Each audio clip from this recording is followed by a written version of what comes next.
નંદ બાબાએ સૌને 2 લાખ ગાયો દાનમાં આપી છે. પોતાનો ખજાનો ખુલ્લો મૂકીને કીધું કે જેને જે જોતું હોય તે લઈ જાઓ. અને એ વખતે કહેવાતું હશે જેટલું જોતું એટલું લઈ જાવે.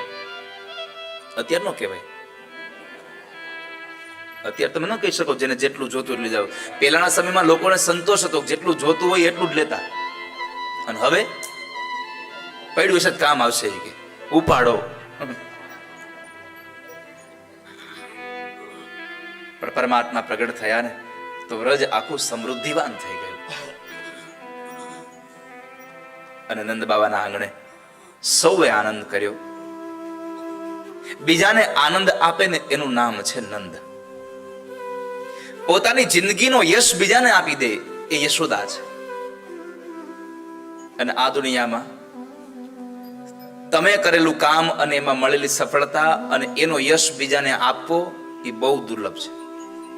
બીજાને આપી દેવું બહુ અઘરું છે.